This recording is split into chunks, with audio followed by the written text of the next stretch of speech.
대법원 전원합의체가 동성부부의 건강보험 피부양자 자격을 인정하는 판결을 내리자 학부모들과 기독시민단체가 즉각적으로 가족제도의 근간을 흔드는 판결이라며 규탄의 목소리를 냈습니다. 기독교대한감리회가 새 리더십 선출을 위한 후보 등록을 마쳤습니다. 최근 36주 태아를 낙태하는 유튜브 영상이 인터넷에 올라오자 낙태를 규제할 법안 마련이 시급하다는 목소리가 높아지고 있습니다. 북한 선교의 열세가 될 탈북민 신학생들이 북한을 하나님의 품으로 한 주제로 9박 10일간의 세미나를 마쳤습니다. 우원식 국회의장이 한국교회 총연합 장종현 대표회장을 예방해 여야 갈등 해결과 국회 안정을 위한 기도를 요청했습니다.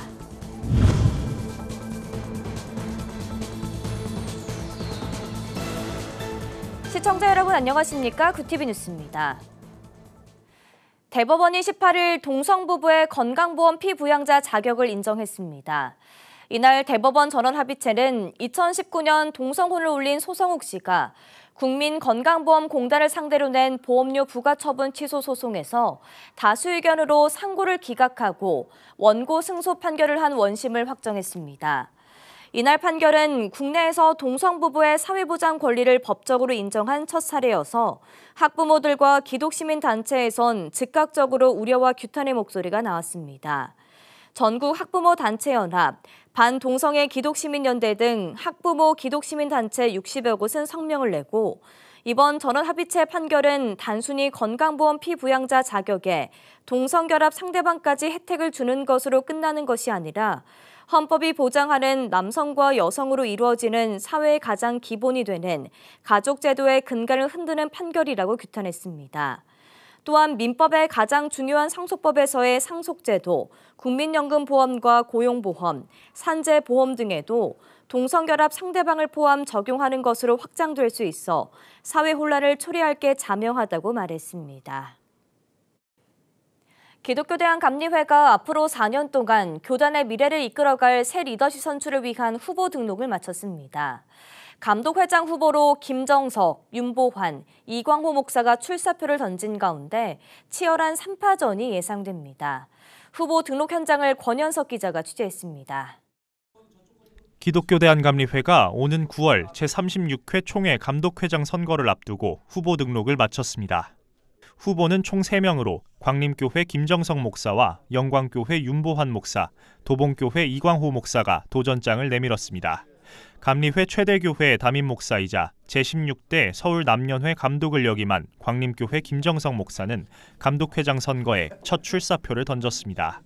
제21대 서울연회 감독을 지낸 도봉교회 이광호 목사도 감독회장직으론 첫 도전입니다. 제33대 중부연회 감독과 감독회장 직무대행을 역임한 윤보환 목사는 지난 선거에 이어 재도전에 나섰습니다. 후보군으로 오르내리던 용산교회 민경삼 목사는 출마하지 않았습니다. 1년의 임기를 갖는 타 교단의 리더십과 달리 감리회 감독회장의 임기는 총 4년입니다. 매 선거마다 뜨거운 경쟁이 벌어진 만큼 이번에도 치열한 3파전이 예상됩니다. 과거 후보 간 법적 다툼으로 숱한 분열을 겪어온 감리회는 이번 선거에 앞서 더욱 철저한 공정선거를 다짐했습니다.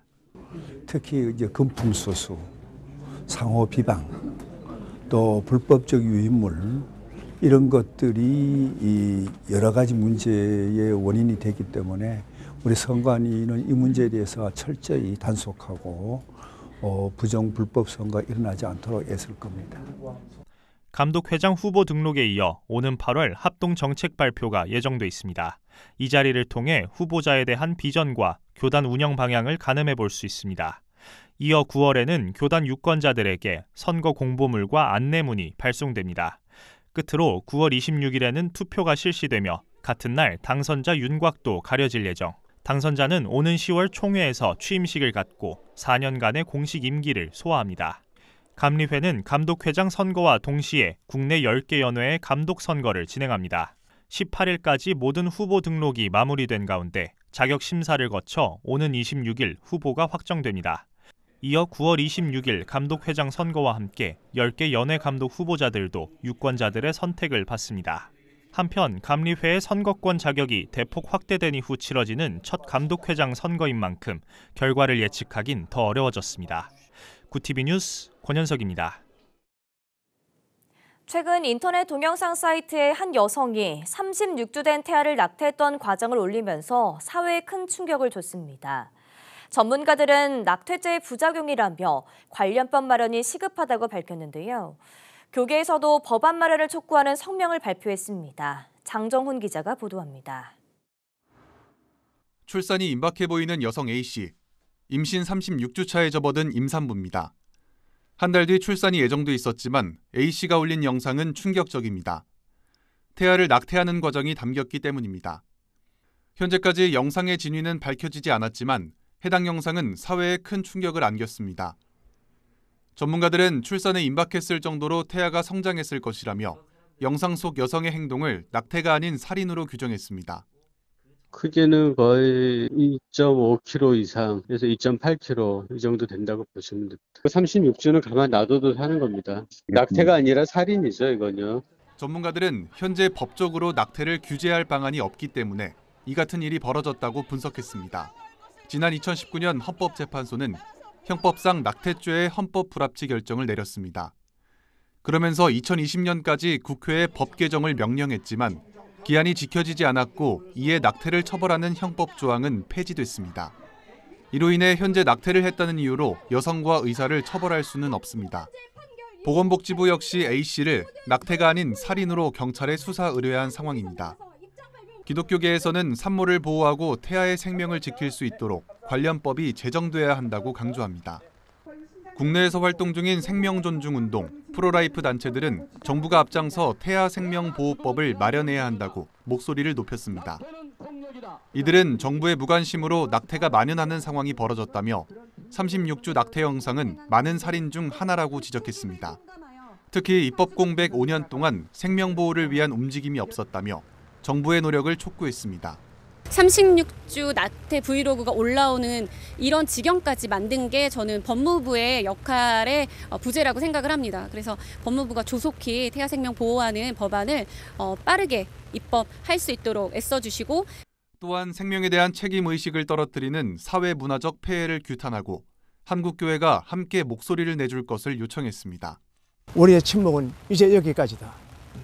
우리는 이제 정말 온 국민이 하나 되어서 나라 살리는, 생명 살리는 이 운동이 일어나야 된다고 생각합니다. 한국교회는 더더욱더 앞장서야 됩니다. 한편 경찰은 A씨와 낙태 시술을 한 의사에 대해 수사에 착수했습니다. 프로라이프 단체들은 더 이상의 생명이 또 목숨을 잃지 않도록 정부와 국회가 함께 나서 문제를 해결해야 한다고 성토했습니다. 구티비 뉴스 장정훈입니다. 복음 통일을 기도하며 북한 선교에 앞장서는 기관이 있습니다. 예수의 심장으로 탈북민들을 인재로 양성하고 교회를 지원하는 플랫폼 예심 북한 선교회 민족 복음 사관학교인데요. 북한을 탈출해 목회자가 되기로 결심한 신학생들을 대상으로 특별한 교육이 진행됐습니다. 김태훈 기자가 보도합니다. 장로의 신학대학교 세계교회협력센터 강의실, 예비 목회자인 탈북민 신학생들이 집중해서 교육을 듣고 있습니다. 대한인성상담센터 김만수 대표는 북한을 하나님의 품으로라는 주제로 진행되는 세미나에서 마지막 날 강의자로 나섰습니다. 김 대표는 성경 지식이 훌륭하거나 설교 능력이 탁월해도 목회자 본인의 인성이 올바르지 않다면 구원에 이르지 못할 것이라고 강조합니다. 중요한 건 예수님 성품이죠. 예수님이 이 땅에 오셔서 댐댐이와 씀씀이를 모범을 보여주셨어요. 쉽게 얘기하면, 간단하게 얘기하면 남에게 해를 끼치거나 부담을 주는 존재가 아니라 남에게 유익을 주고 남에게 복음을 증거를 같이 했다는 거죠. 북한 선교의 열쇠가 될 탈북민 예비 목회자를 대상으로 무료로 교육하는 민족복음 사관학교. 총 9박 10일간 진행된 이번 세미나에는 장신대, 총신대, 또 감신대 등에서 총 40여 명의 신학생들이 참여했습니다. 학교는 북한 선교 전문 지도자로 양성하기 위한 과정으로 목회 실무부터 리더십 등을 지도하며 장학금이나 생활비를 비롯해 교회 개척도 지원합니다. 세미나를 주최한 플랫폼 예심 선교회는 더 나아가 북한 어린이와 형제 지원, 식량이나 의료도 직접 지원하거나 도움의 손길을 연결해 줍니다.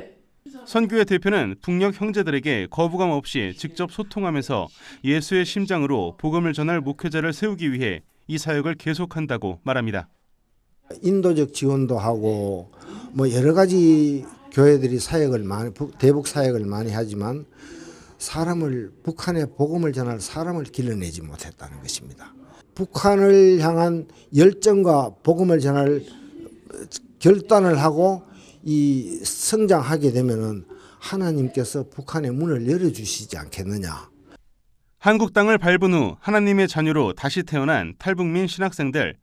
이번 교육을 통해 자신들이 목숨을 걸고 탈북한 이유가 하나님의 섭리였다고 고백합니다. 출애굽기를 읽으면서 굉장히 제 마음을 많이 울렸고 우리가 탈북하는 그 과정 속에서 해석되지 않았던 부분들이 결국에는 그 출애굽기를 통해서 인생을 보게 됐고 깨달음을 얻게 됐고 이 기간이 너무 소중하고 또 하루하루가 우리 또 인생이라든가 또 복음에 대한 기초적인 것뿐 아니라 그 복음의 기본 핵심이라든가 그걸 어떻게 우리 삶과 함께 또 목회 현장에 숨에 들어가서 그걸 구체적으로 실현할 것인지 이런 과정을 배우는 귀중한 시간이었습니다. 올해 초 통일부 발표에 따르면 남북 분단 후 한국에 입국한 탈북민 수는 현재 약 3만 4천여 명. 탈북민 신학생들은 자신과 같은 북한 이탈 주민의 복음을 전하고 나아가 북한 선교의 미랄이 될 것을 다짐했습니다. 구티비 뉴스 김태용입니다. 우원식 국회의장이 18일 한국교회 총연합 장종현 대표회장을 예방했습니다. 한교총 장종현 대표회장은 늦었지만 우의장의 취임을 축하한다며 솔로몬 같은 지혜로 정치 안정과 경제 활성화를 이끌어주길 기대한다고 인사를 전했습니다. 우원식 의장은 22대 국회가 아직까지 개원식을 못하고 있음에 국민들께 부끄럽고 무거운 마음이라며 한국교회 지도자들이 여야 갈등 해소와 국정 운영을 위해 기도해 줄 것을 요청한다고 말했습니다. 굉장히 국회가 아주 갈등이 큽니다. 남마처럼 다 얽혀져 있으니까 그런 문제들을 잘 풀어야 되겠다는 생각인데 우리 그 교계 지도자 어르신들 만나서 지혜도 좀 구하고. 이들은 또 한국교회가 우려하고 있는 차별금지법 입법 문제와 교회 돌봄 시설 등에 관한 의견을 나누고 국가적 과제인 저출생 문제 해결에 협력할 것을 다짐했습니다. 실종자 수색 중 순직한 최상병 1주기를 맞아 천여 명의 목회자들이 윤석열 대통령의 최상병 특검법 거부권 행사를 규탄하는 시국 선언문을 발표했습니다. 이들은 18일 한국기독교회관에서 열린 시국 선언에서 국민의 생명과 안전을 책임져야 할 막중한 지위의 대통령이 권한을 위임한 국민의 뜻을 저버린 것이라며 윤 대통령의 거부권 행사를 강하게 비판했습니다. 이어 윤 대통령은 최상병 특검법 2번을 포함해 총 15번의 거부권을 행사하면서 총선에서 드러난 민의를 철저히 무시하는 폭정을 이어가고 있다며 위기로 치닫는 현 정국에 대해 국민은 분노하고 불안해하고 있다고 규탄했습니다. 우리 목회자들은 정의와 평화, 생명의 하나님을 따르는 믿음 안에서 국민의 살을 깎는 폭정이 사라지고 모두가 자신의 삶을 충만히 누릴 수 있는 세상이 속히 도래하기를 간절히 기도한다. 이번 시국선언에는 해외 거주 한인 목회자 24명을 포함해 대한예수교장로회 통합, 합동 등 전국 15개 교단, 1,004명의 목회자들이 참여했습니다. 이들은 향후 윤석열 정권 폭정 종식을 촉구하는 목회자연대 준비위원회를 구성해 시국 집회와 기도회 등을 전국적으로 확산해 나갈 계획입니다. 구티비 호남 전북본부에서 보내온 소식입니다. 정읍 송영교회가 창립 13주년 총동원 전도 주일을 맞아 복음을 전하는 복화술사와 함께하는 특별한 전도 행사를 열었습니다. 14일 정읍 소명교회 예배당에서 열린 이번 행사에는 전도된 정읍 지역 세가족과 정읍 소명교회 성도들 200여 명이 함께 은혜를 나눴습니다. 하나님의 삶이라는 주제로 복화술 공연을 선보인 안재우 소장은 그동안 복음과 함께 살아온 간증을 전하며 참석한 성도들에게 감동을 선사했습니다. 안 소장은 하나님은 여기 모인 우리의 하나님이다라며 우리의 아버지 되신 하나님께 마음의 문을 열기를 바란다고 말했습니다. 전도는 하나님이 우리에게 맡긴 사명이고 명령입니다. 전도는 쉼이 있어서는 안 됩니다. 믿음 들 때까지 최대한 우리 섬기고 또 아끼고 격려하고 위로하고 뜻 다 받아줘 가면서 그러다 보면 그들이 하나님을 알게 되고 또 그들이 전도하게 되고, 전도는요 우리 생명과도 같습니다. 김 목사는 우리 하나님 나라의 일당백 용사인 초명교회 가족들에게 항상 감사드린다며 앞으로 우리가 만들어갈 새 성전에도 하나님의 역사가 함께 하실 줄 믿는다고 말했습니다.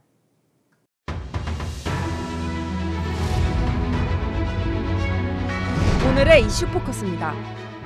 남쪽 북태평양 고기압과 북쪽 건조 공기가 만나 저기압이 반복해 지나가면서 집중호우가 이어지겠습니다. 18일 기상청은 19일까지 중부지방을 중심으로 최대 150mm의 비가 더 내리고 20일에도 많게는 80mm의 비가 쏟아져 내릴 것으로 예상했습니다. 남부지방도 시간당 강수량 20에서 30mm 비가 이어질 것으로 예상됩니다. 일요일인 21일까지는 장마전선이 중부지방과 남부지방에 모두 비를 뿌리다가 22일부터는 수도권과 강원선으로 북상하면서 이 지역들에만 장맛비가 내릴 것으로 예상하고 있습니다. 국민 10명 중 9명은 아파도 쉬지 못하고 일한 경험이 있다는 조사 결과가 나왔습니다. 49개 시민사회단체와 노동조합으로 구성된 아프면 쉴 권리 공동행동준비위원회는 18일 지난 5월 29일부터 닷새간 취업 중이거나 취업 경험이 있는 15세 이상 시민 1000명을 대상으로 실시한 온라인 설문조사 결과를 발표했습니다. 조사 결과 응답자 88.2%는 아픈 상태에서 일한 경험이 있다고 답했으며 59.8%는 병가를 신청한 적 없거나 병가 제도가 없다고 응답했습니다. 아플 때 가장 중요하게 생각하는 지원 요소로는 62.1%가 병가를 꼽았습니다.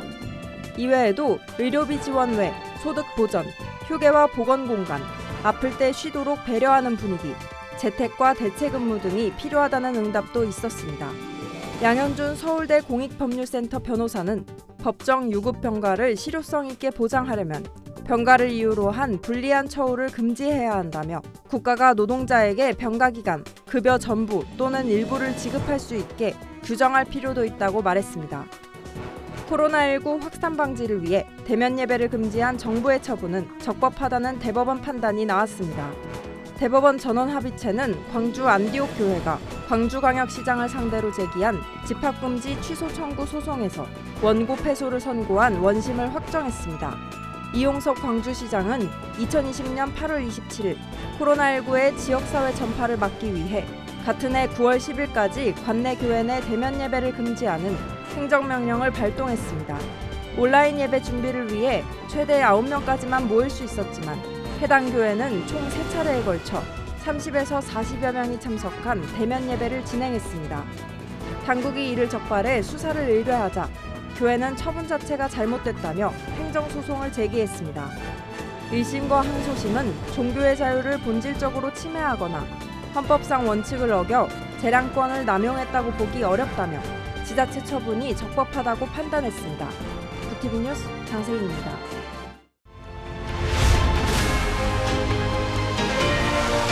부티비 월드와이드입니다. 한국 수력원자력이 체코 신규 원전 건설 사업 우선 대상 입찰자로 공식 선정됐습니다. 체코 산업통상부는 현지 시각 17일 열린 체코공화국 정부회의에서 이 같은 내용을 발표했습니다. 한국형 원전 수출은 UAE 바라카 원전 이후 15년 만입니다.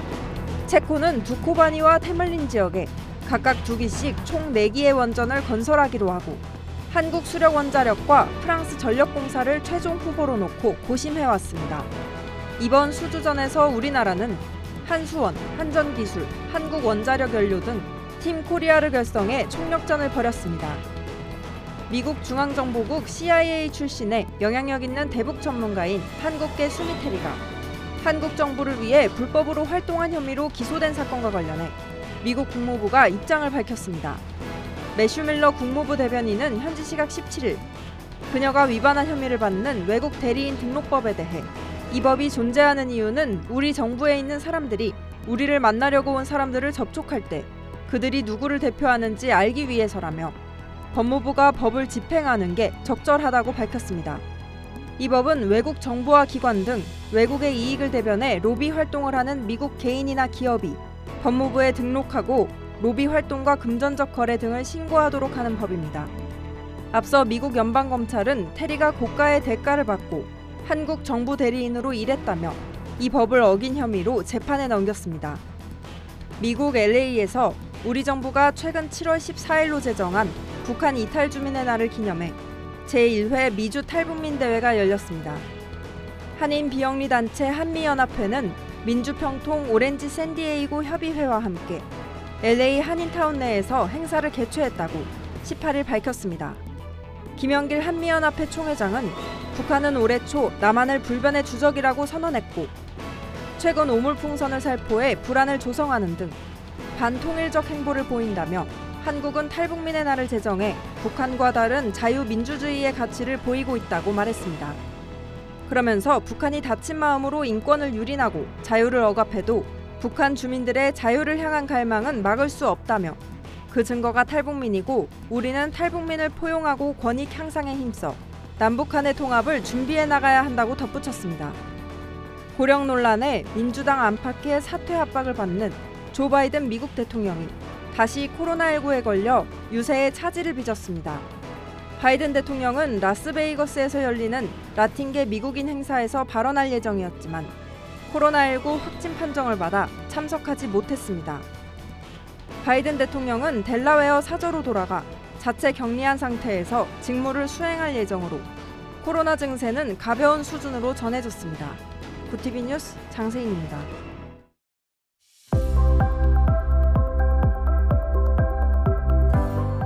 내일은 정체전선이 남하하면서 남부지방을 중심으로 또 한 차례 강한 장맛비가 내리겠습니다. 앞으로 예상되는 강수량은 남부지방에 30에서 100mm, 전남에 최대 150mm의 폭우가 쏟아지겠습니다. 이어서 전국 날씨입니다. 내일 한낮 최고 기온은 서울 31도, 강릉 33도가 예상됩니다. 남부지방은 광주와 부산 29도, 대구 31도, 제주 34도를 보이겠습니다. 날씨였습니다. 지난 2013년 미국에선 배우자에게 부여하는 상속세 면제 혜택을 동성 부부까지 확대한다는 연방 대법원 판결이 나왔습니다. 그로부터 불과 2년 뒤 미국 전역에선 동성혼이 합법화됐는데요. 오늘 우리나라에서 처음으로 동성 부부의 법적 권리를 일부 인정한 대법원 판결이 나왔습니다. 학부모들과 시민사회, 또 교계 단체들은 이번 판결로 우리나라의 동성혼 합법화 위험성이 커졌다며 우려를 나타냈습니다. 우리 법이 올바른 성 가치관과 가족 제도를 지킬 수 있도록 성도들의 관심과 기도가 필요합니다. 이상으로 뉴스를 마칩니다. 함께해 주신 여러분 고맙습니다.